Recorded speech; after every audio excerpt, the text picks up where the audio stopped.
Tomorrow night, 18 senators are going to be traveling down to the southern border, traveling down to Texas, to see firsthand the crisis that is unfolding, to see firsthand the over 100,000 illegal immigrants who were detained last month, to see the over 15,000 children that are in custody of the Biden administration right now, to see the conditions where the Biden administration is releasing illegal immigrants into the public who are testing positive for COVID at a rate 7 times higher than the U.S. population.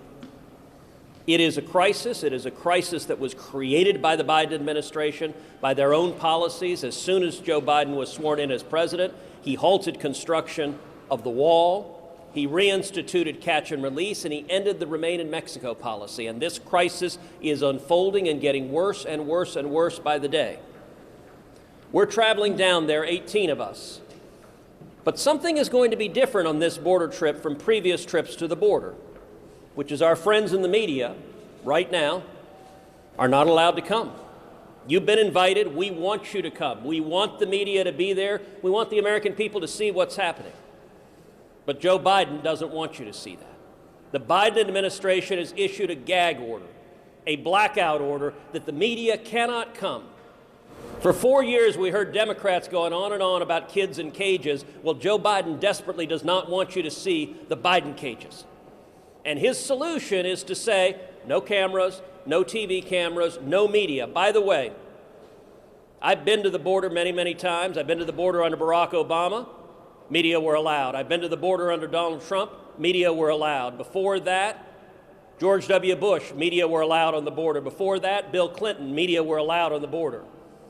Joe Biden is issuing this media blackout because he's terrified of the American people seeing the disaster that is unfolding. We are fighting for the media that you have a right to be there. You have a right to have cameras there. You have a right to take pictures and to show the American people what's happening. And I would note the Biden administration's stated reason why the media are not allowed is the risk is too high that you guys have COVID. The risk is too high that a reporter or a cameraman might have COVID. Never mind that at the Donna facility, which we're going to be visiting on Friday, Donna facility has a capacity to hold 250 detainees. There are nearly 4,000 detainees in the Donna facility right now. It is over 1,500% greater than capacity. You want to talk about a COVID risk, it is the crisis and disaster that is the Biden border policy and the border crisis. But yet, the Biden administration maintains that having even a single reporter is too much of a COVID risk. By the way, doesn't matter if that reporter has had COVID, doesn't matter if that reporter tested COVID that day, doesn't matter if that reporter has been vaccinated. The Biden administration says it is a COVID risk for any member of the media to see the disaster that is unfolding. That's an outrage. It's unacceptable. And I will say any media outlet that is okay with the Biden administration muzzling the press and hiding the humanitarian crisis that is unfolding, any media outlet that is not calling the president out on this right now is facilitating the media being blindfolded and gagged. That's not right for this country. John Thune. Thanks, Ted. Yeah, I'm looking forward to joining Ted and John Cornyn and 18 of my colleagues going to the border, and I hope that President Biden will come to the border too. As Ted pointed out, part of the Biden border crisis consists of a media blackout, which doesn't make a lot of sense, considering that it has become a major crisis for the country, so much so that they sent the Federal Emergency Management Agency down to the border. This is a crisis of their own making. As Senator Cruz pointed out, if you look at the Biden policies, they have completely halted construction of the border wall. They have frozen deportations. They have done away with, rolled back the Remain in Mexico policy, all policies of the previous administration that were working and had been effective. And as a consequence now, CBP, Customs and Border Protection, and HHS facilities are overcrowded and overrun. Personnel is spread way too thin. and there are lots of migrant families and unaccompanied children who are stranded at the border in overcrowded facilities. It is an emergency, it is a crisis, it is one of their own making, and I believe, and I think that most of my colleagues believe, that we have to have a policy that allows for border security. I offered an amendment to the 2013 bill that would have required the building of hundreds of miles of border fence before other elements of the immigration policy could be put into place. But I think strong borders is something the American people support. Having a policy that includes border security accompanied by asylum reform is a plan and a strategy that perhaps could work, but I can tell you right now what they're doing isn't working, and the evidence is there. I only wish all of you would have a chance to see it when we go look at it later this week. Thanks. Well, 18 of us will be heading to the border tomorrow. We're going to thank the Border Patrol agents for what they're doing on a daily basis and to hear from them what they are up against in their fight. We're going to then spread out and do a midnight patrol with border agents tomorrow night along the border between Mexico and Texas. We're going to examine the areas where the wall construction has stopped. We're going to go to a processing facility and other locations around to see exactly what is happening, and we invited the press to join us because we think it's important for you to be able to film and observe and report to America what is happening there. As a result of the crisis, the Biden administration says no. No, the press can't attend, and no, the American people cannot see for themselves the crisis that the Biden policies have created. This is a crisis. It is part of an agenda, an amnesty agenda that started the day that President Biden took office. He turned on the green light and said, "Come to America." He stopped construction of the wall. He stopped deportations. He stopped the very successful Remain in Mexico program that works so well. And that is why we are right now on a track to have 2 million illegal immigrants come to this country this year. Steve Daines from Montana. You're probably asking, what's a northern border state guy doing on a southern border trip? You realize that it is more difficult at this moment for a U.S. citizen to re-enter the United States because it requires a passport and a COVID test than it is for an illegal immigrant to cross our southern border. Remember, the northern border is shut down at the moment. We want to see the northern border opened up so Canadians can come back into Montana and spend their tourism dollars. But we are a northern border state at the moment with a southern border crisis. What I mean by that is I just got off the phone last night with a couple of our county sheriffs. They talk about the flood of Mexican cartel meth, heroin, and fentanyl. It's not only coming across the southern border into places like Texas, but it's moving all the way up to Montana within days. In fact, one of my county sheriffs is holding 7 Mexican cartel members in one of their jails most recently. So this directly affects a northern state like Montana. The meth that used to be homemade in places like Montana had purity levels less than 30%. The Mexican cartel meth has purity levels north of 90%. It's far more dangerous, far more addictive. It's cheaper because they're making so much of it and flooding across that southern border, because every minute that Border Patrol is using to stop an illegal coming across that border, it gives the opportunity to these cartels to move more drugs that come right up to Montana. So I'll be joining the delegation tomorrow to the southern border. I'm grateful for Senator Cruz's leadership on this visit. And maybe with 18 U.S. senators there on the border, maybe we'll be able to get the Biden administration to say we ought to have the media there as well.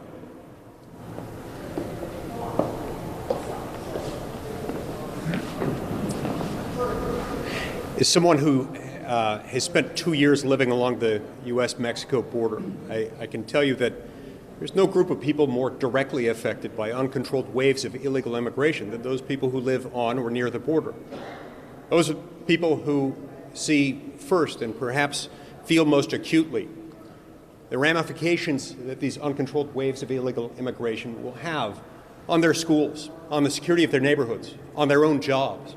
This is not a cost-free proposition for them, nor is it a cost-free proposition for the poor men, women, and children who are trafficked by these drug cartels who are bringing them up, who, by the way, are earning significant profit. According to one recent estimate over the last month or so, these smugglers are bringing in an estimated $14 million a week every single week that it continues on this pace.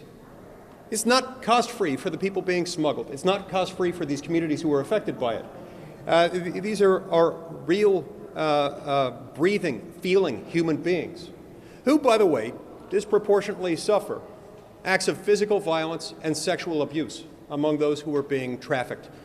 According to one estimate, 30% of the girls and women brought through these cartels are subject to sexual assault as they go along with it. This isn't right. We've got to make sure that our own laws are being applied. So, look, if they're not going to allow the press into these facilities, that really is unfortunate. We'll do what we can to be your eyes and ears and communicate the information we're able to acquire while we're there. Well, first of all, I want to thank Ted for organizing this trip and this press conference as well. What is so sad about the crisis, the disaster that is on the border, and it is a crisis, it is a disaster, but we're just seeing the tip of the iceberg, is that not only was this predictable, it was predicted. I know the Biden administration is saying they're doing this because they want to be more humane. They are guaranteeing inhumanity. Now, all the problems that have been described here so far, the drug trafficking, the human trafficking, the sex trafficking, this was all revealed to us over the last few years. As Chairman of Homeland Security, I held close to 36 hearings on this, made multiple trips to the border. It's going to be sad going down to the border again, and this is just deja vu. We'll see different people, but suffering under the same circumstances, the same inhumanity because of President Biden's policies. Now, one of the things I've done over the last 6 years as Chairman of Homeland Security is develop the data. I asked DH Secretary Mayorkas during this confirmation hearing guarantee two things. First of all, that you will enforce the law. I think it's open to debate whether he's truly doing that. And secondly, to continue to provide me data so I can keep this chart up to date. And we've got a copy of this for everybody.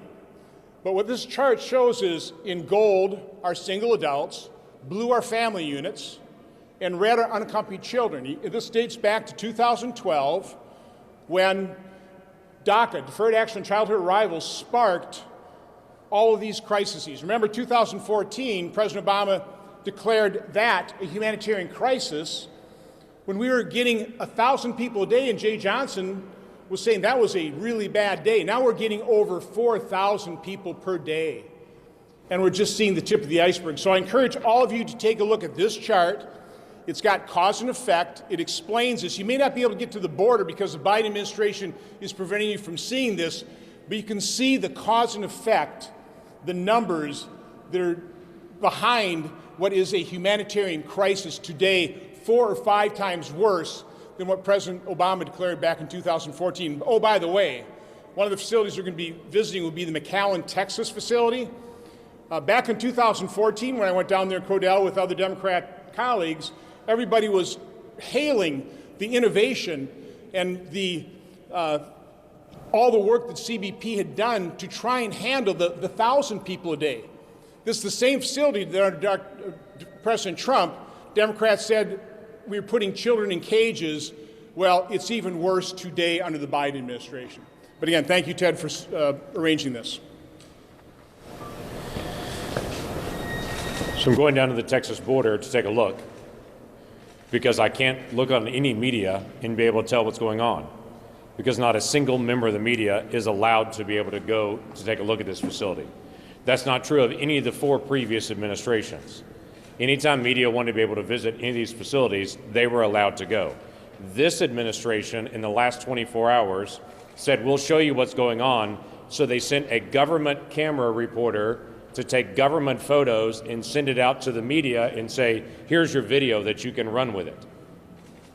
I would hope that the media doesn't just say, okay, now we know what's going on because someone in the Biden team took pictures and sent it to us, that you would actually anticipate having the ability to be able to go cover the story yourself.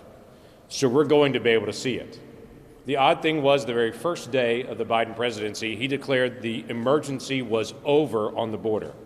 That was the stoppage of the construction on the border wall. In that order, he said there is no more emergency on the border. In that declaration, he also started the process of announcing a large-scale amnesty bill across the United States for individuals that are also here already, and then announced individuals 17 years old and younger would not be stopped at the border as they were in the past. The combination of those three things sparked what we have now. How do I know that? Go back to February of last year. Before COVID, we had less than 40,000 people apprehended at the border that month. February of this year, with nothing changing between the two, February of this year, over 100,000 people apprehended at that same border. 10 days ago, I was in Arizona to be able to see the stoppage of the wall at that spot, to be able to know for that particular area when they stopped construction on January the 20th, what does it look like? Here's what happened.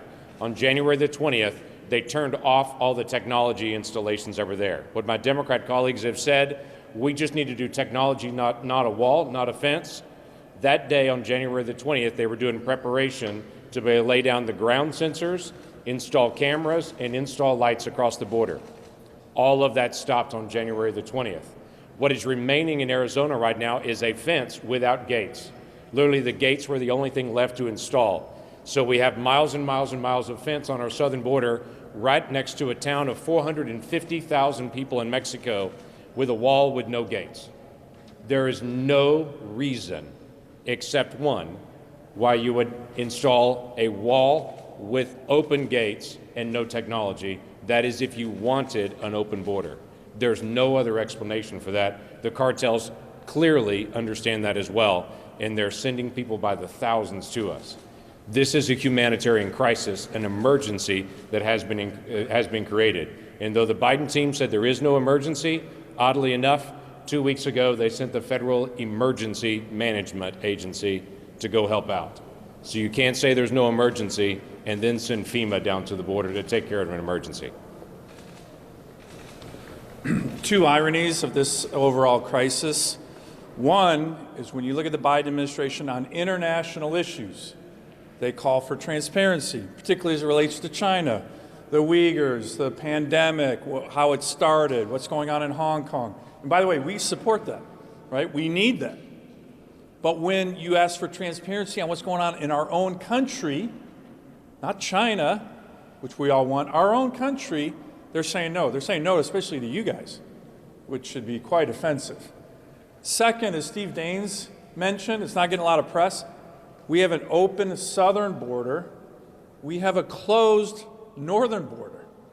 And no state in the country, more than mine, Alaska, is getting negatively impacted by that. We can't get tourists up. We can't leave. It's very difficult. The priorities are backwards.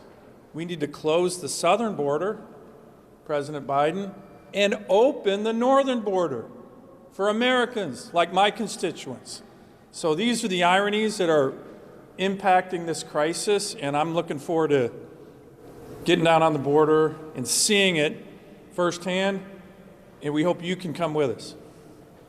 Now we'll take a couple of questions. Perhaps tomorrow's meeting with the big tech leaders, what do you think of Zuckerberg's proposal to reform Section 230, make protections conditional based on whether the system... I'm happy to answer that elsewhere, but let's keep the topics of the questions on the border visit and the press being blocked out.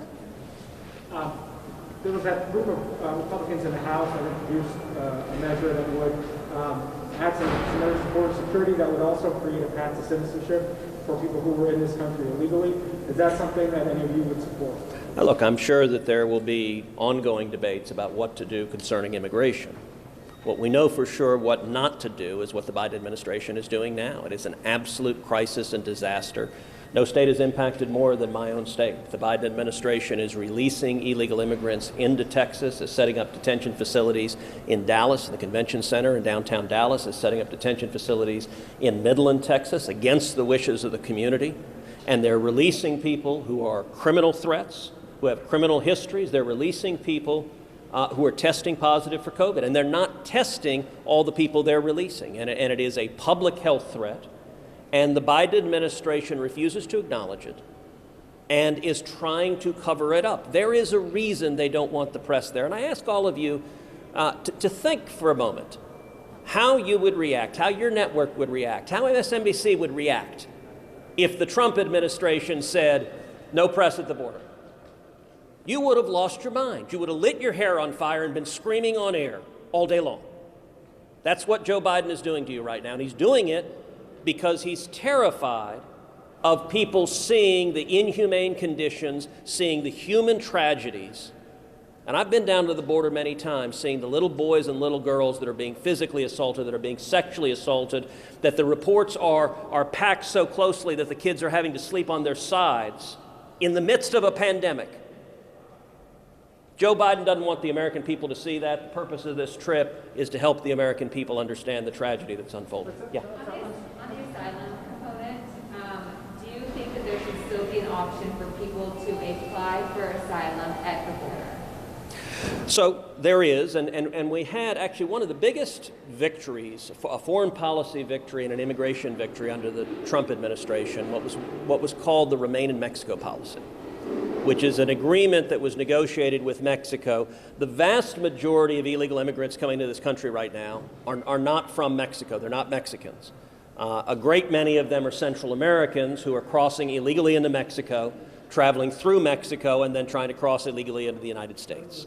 And what the Trump administration negotiated with the Mexican government is that if you had an illegal immigrant who was applying for asylum, that asylum claim could proceed, but that they would remain in Mexico while the claim was proceeding. And that resulted in a precipitous decline in illegal immigration. When Joe Biden got elected president, one of the very first things he did was rip up that international agreement, just effectively threw it in the trash. And as a result, we're bringing all those folks here, even though they're testing positive for COVID at a much, much higher rate than the U.S. population, and it is irresponsible. It doesn't make sense. The Remain in Mexico policy was a sound and reasonable policy that allowed the asylum process to move forward without encouraging illegal immigration. Anyone else? Real quick. Yeah. I don't know the exact figure today, but a very high percentage of asylum claims are denied. And the reason we had this flood is because we had set such a low bar on an asylum claim based on credible fear that people coming would just be let in the country and their claim would never really be adjudicated. It'd go on for years. So that's a huge incentive for people to come.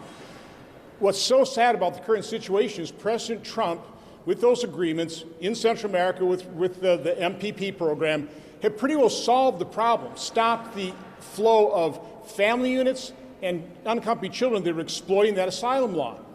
And then President Biden just blew that all up. We're also well on our way to fixing this issue of single adults as well by completing the fence, the wall. We have 250 miles yet to go, and it's basically paid for. We're going to be paying the money whether we build it or not, and he stopped building that wall as well. So again, we were so close, and this kind of gets to the other gentleman's question.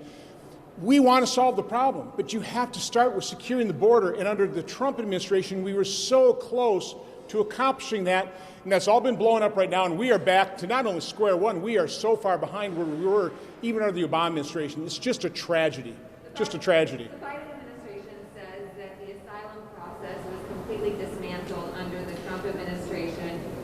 So, with that said, how should this asylum process be rebuilt other than Remain in Mexico? Should there be any sort of asylum? How many asylum seekers should be let in? So under Obama, they develop a process, and this is what they're talking about, of apprehending. They don't even have to try and catch because people turn themselves in. They apprehend, they process, and they disperse, which is a huge incentive for more people to come in, get apprehended, processed, and dispersed. That's what President Trump stopped in order to solve the problem of people exploiting our laws. That is exactly what they're complaining about was dismantled. That's what we had to dismantle to solve the problem. Can I follow up on that? To the idea of, Democrats, I think, would argue that President Trump didn't solve the problem, he just moved it to the other side of the border, right? I mean, you've got people remaining in Mexico. I don't have to tell you, I mean, Ciudad Juarez is one of the most dangerous cities on the planet. So are you comfortable with the humanitarian implications of saying, you don't have to go home, but you can't stay here? So one of the things Democrats don't seem to understand is the concept of incentives. In 2011, there were roughly 6,000 unaccompanied children who crossed illegally into this country. Then President Obama signed DACA, signed executive amnesty directed at kids. The predictable effect, if you tell people you get amnesty if you come to this country illegally as a kid, is that a lot more kids will come to this country illegally. And as a result of that illegal and unconstitutional executive amnesty, that number 6,000 skyrocketed the next year to 93,000. In 2014, I visited the cages that were holding kids that were built by Barack Obama. It was Barack Obama who built the cages. And I remember visiting with HHS officials in the Obama administration who described children that were coming over and the cartels that were bringing them in. The cartel members were putting guns to the heads of kids and forcing kids to cut off the fingers or ears of other children. And what the cartels would do then is send those fingers and ears to the parents and extract a few thousand more dollars for their child that they had handed over to the human smuggler to take to America. And the Obama HHS described to me how they were facing, number one, kids that were horribly mutilated, missing fingers, missing ears, but number two, kids that were facing the psychological trauma of being forced to do that upon threat of death. Right now, the Biden DHS is predicting over 100,000 children.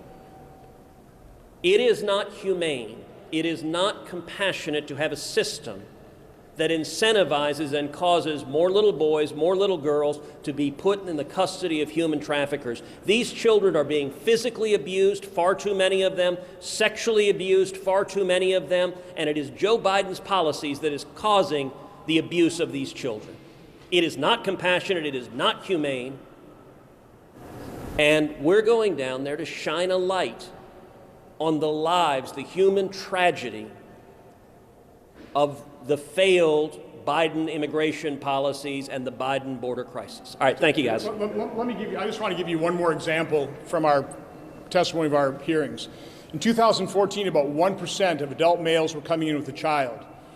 Because of the family loophole, because of those changes, by 2019 it was 50%. We had testimony before our committee that a child was sold for $84 to an adult male, so that adult male could bring that purchased child, claim a family unit, and get brought into the country. Again, there is nothing humane about that treatment. And people being put in, immigrants being put into stash houses, they're beaten. The beatings are videotaped. The videotapes are sent back to Central America as ransom. There's nothing humane about that. And again, what's so sad about this, they've been doing it. We know this is going to be the result of President Biden's policy. They say they're trying to be more humane. They are creating a situation for gross and tremendous inhumanity. Thank you.